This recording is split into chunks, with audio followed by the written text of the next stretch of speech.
This is Gujian3. It has bad levels. I think this is the worst of them.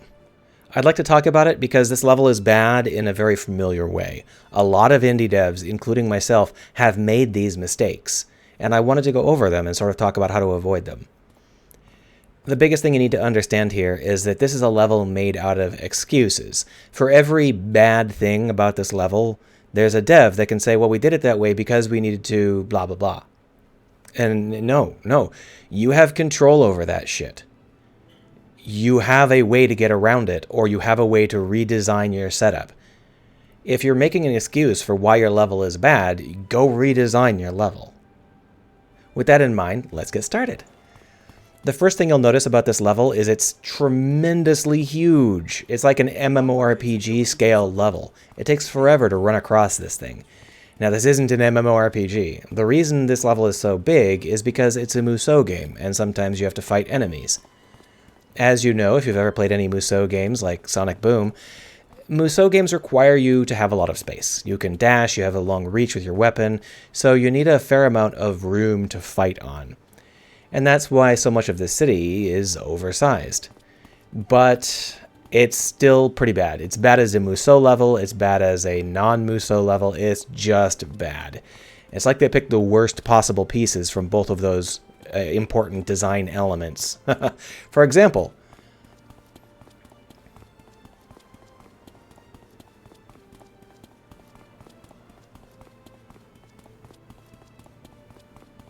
oh look, there's nothing here. Oh look, down here? I won't go down there. There's nothing down there either. The game simply creates too much space, and that's the number one problem with this level.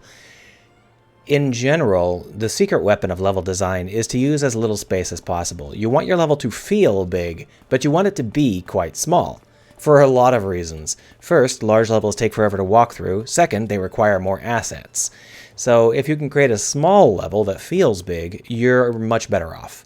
So let's talk about some of the ways that this huge level manages to feel small. So the first thing I want you to understand is that these roads are incredibly wide. These are like 30-foot wide roads. But you don't really feel like they're a big road. You feel like you're trapped. You feel like you're in an alley, a dingy alley. And why is that? It's because of the verticality they've introduced. They've got this radically exaggerated, thin footprint, very high profile, building. And that's what they wanted. They wanted these buildings to feel big and grand and epic and in the classic Chinese style of being unbearably tall. But in this case, they've managed to just make you feel penned in. These vertical buildings are too close to us, so we sort of feel them hanging over our head. In addition, they're in the way of the sun. So they make us feel like we're in this really dingy alleyway. In order to have a street like this feel big, you'd want to make sure you were getting plenty of sunlight or had other sources of illumination. You'd want to move the buildings back so that you had a good V. You want to be able to get a lot of visual range out of your streets. And in order to do that, in order to make them feel big, that is, and in order to do that, you move anything tall back. It's pretty basic. You also want to carve sightlines so that you don't have just an endless stack of buildings, but you have things that you can see further away. Now, this game does do this from time to time. It's just that it doesn't do it in any place that makes sense. So, for example, where we were here, this is a great example of how to make the buildings feel grand. You can see that those buildings are the same ones that we're using here. But because they are so far away, we can get the feeling of grandeur without feeling them looming over us. In addition, they're lit properly. So this is what they wanted the whole town to feel like visually. But they didn't pull it off. They were too busy creating wide roads and tall buildings right next to them. It just ended up feeling way too cluttered. And so that's why you need to be careful about your sightlines when you're creating this kind of city, or any kind of level, really. The more different places the player can see, the bigger and grander wherever they're standing will feel. For example, standing here feels pretty good. Look at, there's lots of stuff we can see. But because this road is so wide, standing here feels pretty crappy.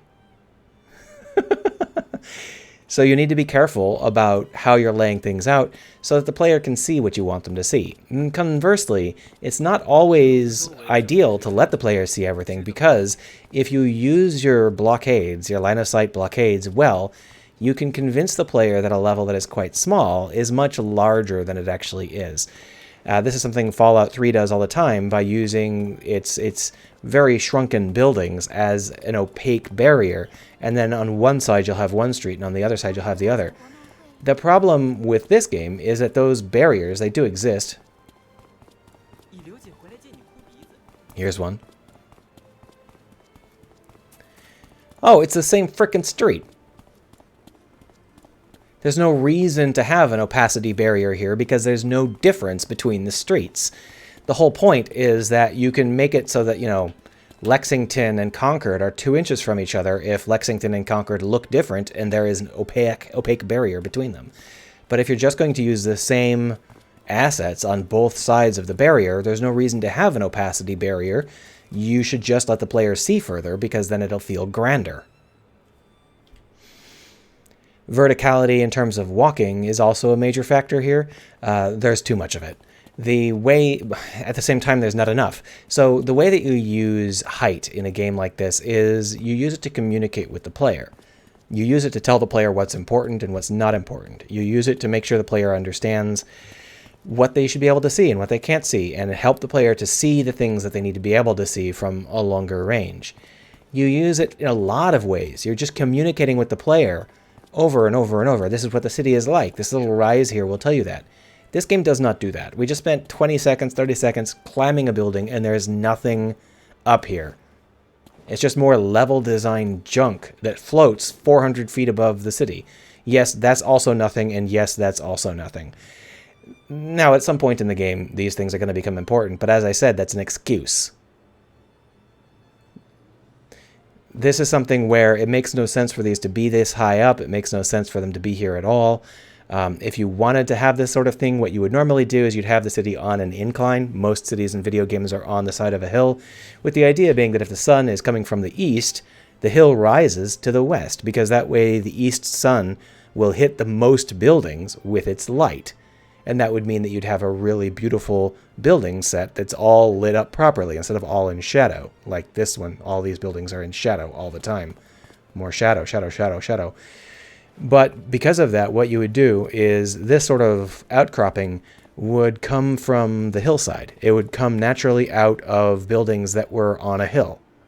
You wouldn't have to climb up 16 stories to reach it. You would just be on the hill already, and then you could decide to walk out over the overhang that, you know, shows you the rest of the town. It would be beautiful. Oh, look, here is a veranda with a view of nothing. Just clustered buildings that don't make any sense. And more view of nothing. You can sort of see there, but there's a tree in the way. It's this sort of thing where it's like you built this because you could. You built this because you had the assets, and you decided that it would be nice to put them together. Let's go ahead and do that. You didn't think about how the player would navigate, or what the player would see, or why the player would want any of these things. Let's talk about straight roads. All of the roads, except for the sky roads in this city, are straight because they didn't have any curved assets. So straight roads are a focal point in a city. When you have a straight road, you are telling the player to pay attention to whatever is at the end of that straight road, because you can see quite a ways, so it should be a landmark. It should be something important. In this case, for example, they have this cathedral-y thing. It looks pretty important, but it's in shadow. It's in shadow because there's a building between it and the sun, a building that is far too tall in a way that does not matter, because we will never be able to see those upper floors anyway. So they sabotaged their sightline by putting it in shadow. Now, if this was a game that had a proper steady rise to it, then that building would be higher up, and the building I'm next to would be lower down, and we'd have more sunlight on it. But just in general, you don't want this building here. It's in the friggin' way. Get rid of it. Lower it down to be 1 story. Make it into a stall. Just don't have a building there. And this is the best sightline enhanced straight road that you're going to see in this particular game.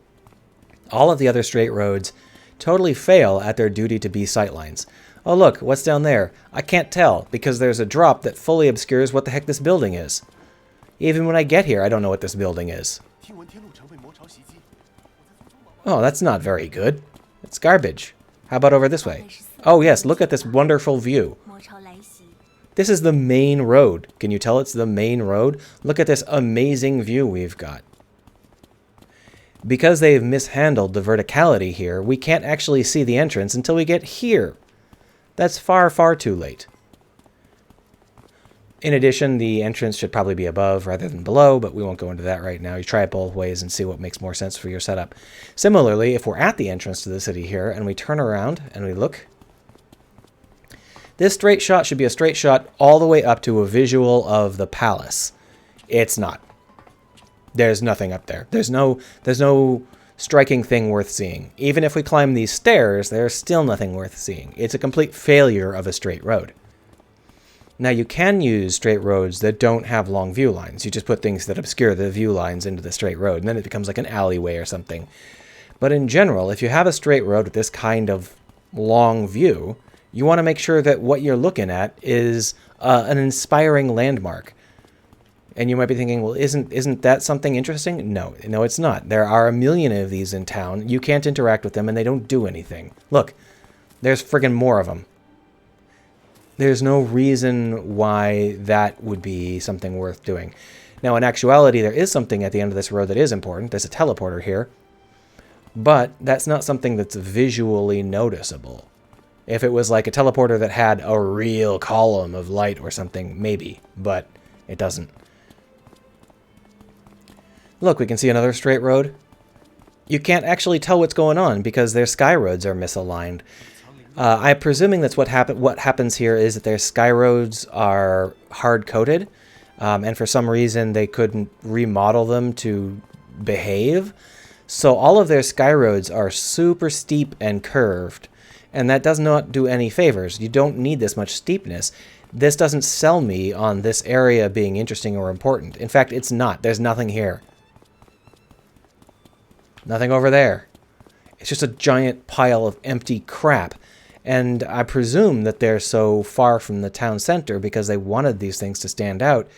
But there's no reason for that. It doesn't actually accomplish anything. And these roads, these sky bridges, don't actually accomplish anything. I can't see off the side very well. I can't get a good feeling for what's above me or anything. It's just a giant useless street. Now, if you're going to have a sky road like this, you have to make it narrower so that we can see off the sides and see what's going on. Or you make it so that it's transparent, like a grid or something, so that you really feel like you can see what you're doing. This sort of sky road is too wide for me to be able to see around, and it doesn't sell itself. And it's so vertically aggressive. It totally blocks any sort of sense of nuance in the vertical progression, and of course there is none. They're not using their vertical progression very well. The only case it's used correctly is here, and even here, it's used with such a blunt force trauma that it's not really saying anything. It's just screaming at the top of his lungs, "This way to the palace!" Which, fine, you can do that. But if it's the only time you ever do anything right, then all it sounds is like you're screaming incoherently, and then once you accidentally say a word right. Ugh.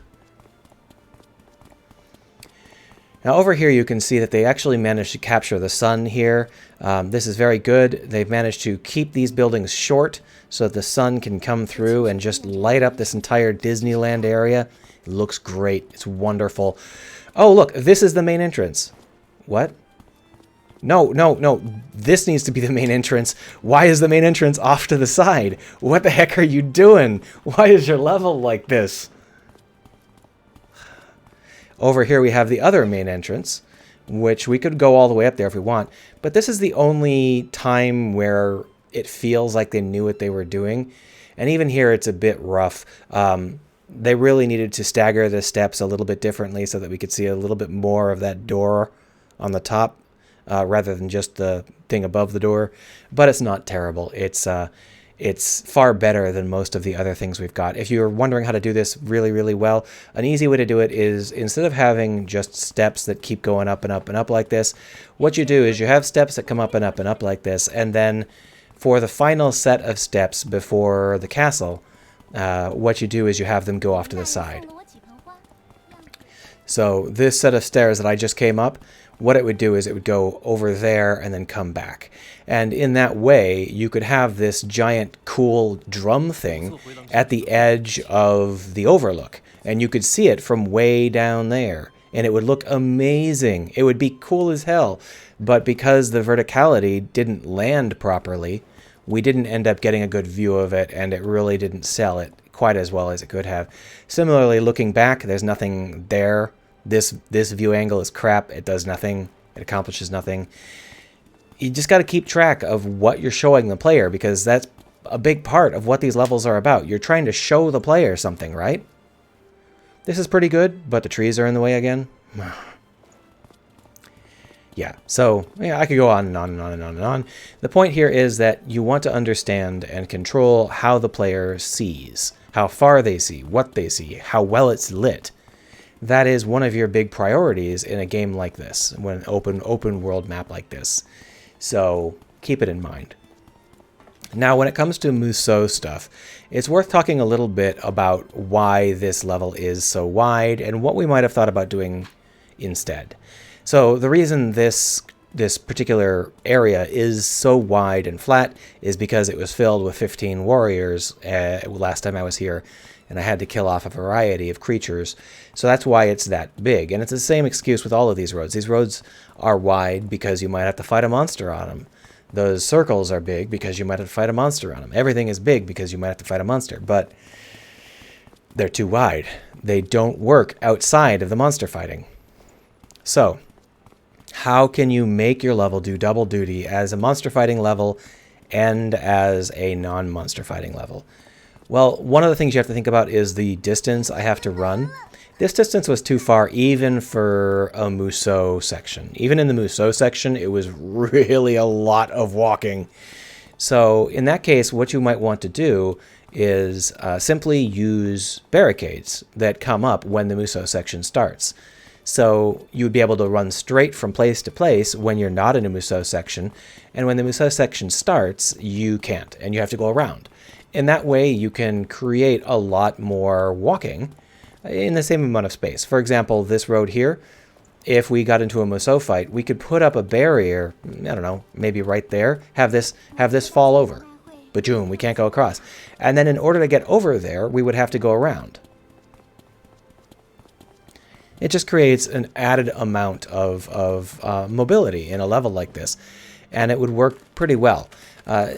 Similarly, you'd want to be able to do the opposite. You'd want to be able to make it so that these super, super wide streets don't feel as wide when you're walking. And this is something that they kind of did and then dropped the ball on. So the basic key to having wide roads is that you actually have 3 roads, or 5, or 17. The more width you want out of the road, the more sub-roads you need. You can see this pretty clearly if you go outside and you look at your own road. Not only are the roads divided into lanes, but then you've got the curbs, and the curbs are a different material, and they are also raised a foot up. And then you've got like another kind of material past the curb for the building entrance area, and there's like stuff, right?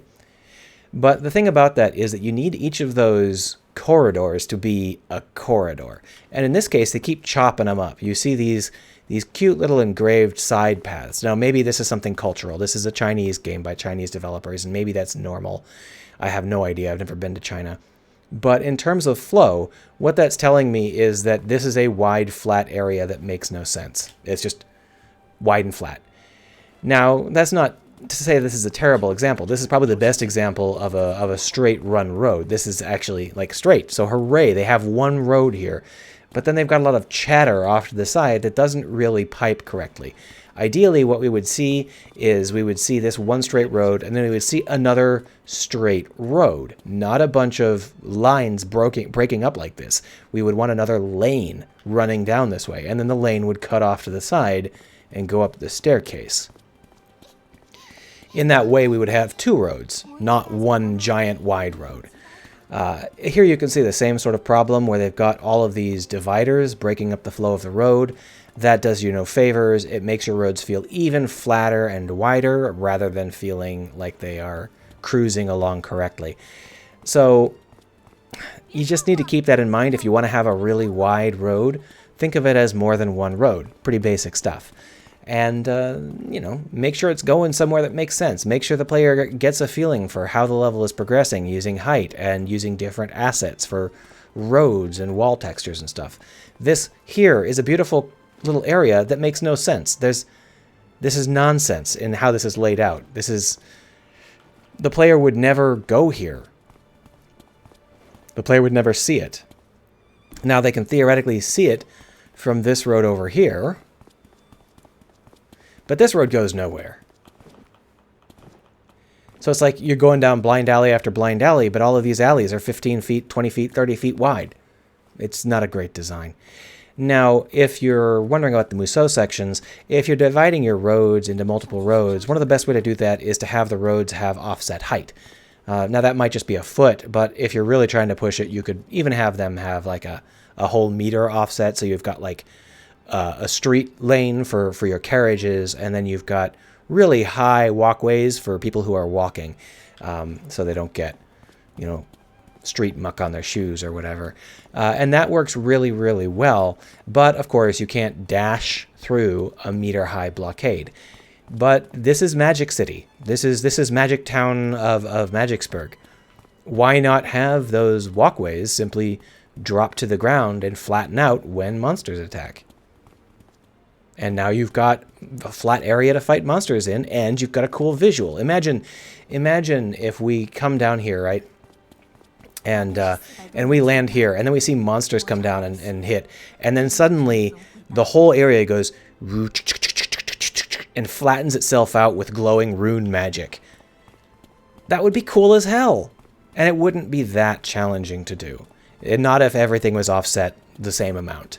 So this is something where you want to think about how you're going to set this stuff up. Now, in this case, that might actually be a little bit challenging in some situations. You might be thinking like, oh, well, they can't do that because they'd have to have multiple light maps or something. You know, it's all baked. But when the demons attack, the sky goes dark. They need multiple light maps anyway. As I said, you don't want to make excuses. You want to figure out how you're going to make your levels work well. Now, the actual Musso play is pretty crap in this game. It's just an endless, like, monster fight, then 10 minutes of walking, then a monster fight. And I could talk about why I don't like that, but it's not really aimed at me, is it? So I won't. Instead, I'll just sit here and make fun of their level design principles. One of the things I wanted to make clear, this is not about how much junk you can put on your streets. This is not about the fact that you need to have, like, bicycle parking spots or children playing games realistically or 800 people milling around or any of that stuff. That stuff, it does not create the fundamental framework of the flow of the level. That stuff acts to help, but you need to have the fundamental flow working first. And that means understanding where your roads are going, what your player can see, how wide the roads are. All of that stuff needs to be worked out long before you start to think about whether or not there's enough potted plants on the side of the road. At least in my opinion. Let me know what you think down below. Have a good one.